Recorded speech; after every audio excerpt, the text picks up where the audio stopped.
तो दोस्तों नमस्ते प्रणाम, मैं आरती आप सभी का स्वागत करती हूँ तहे दिल से। और बताइए आप लोग कैसे हैं। उम्मीद करती हूँ अच्छे होंगे, जहाँ भी होंगे स्वस्थ होंगे, मस्त होंगे।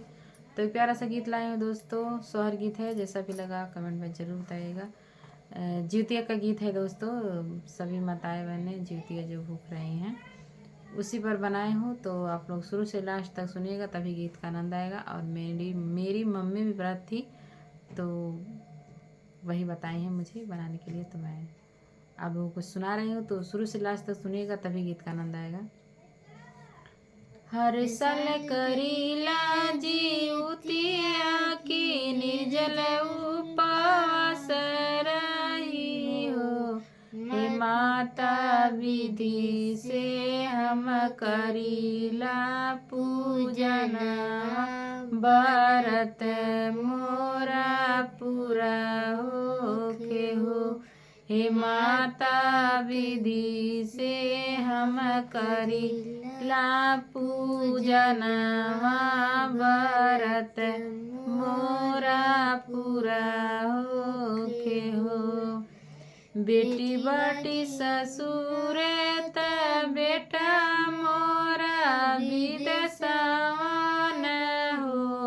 हे माता सालो साल जिए मोर लाला नावा, आरजी तुहा से करील हो। हे माता सालो साल जिए मोर लाला नावा, आरजी तुहा से करील हो। हे माता सालो साल जिए मोर लाला नामाया, रजी तुहा से करील हो।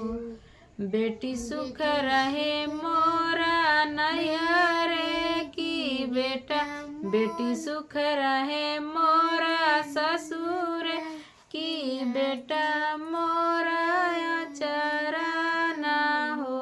माता सुखी मोरा रहे परिवार वाया, रजी तुहा से करील हो। माता सुखी मोरा रहे परिवार रजी तुहा से करील हो।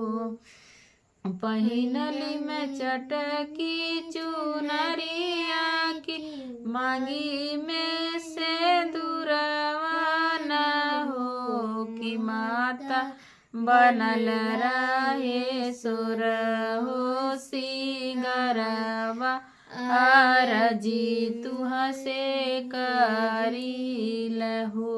हे माता बनल रहे सुर हो सिंगरवा, आरजी तुहा से करील हो।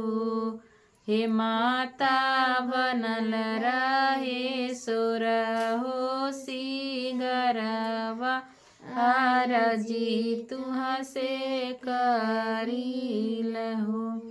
हर साल करील जिउतिया की निर्जल उपवास रही हो। माता विधि से हम करीला बरतिया, व्रत मोरा पूरा होके हो। माता विधि से हम करीले बरतिया, व्रत मोरा पूरा होके हो।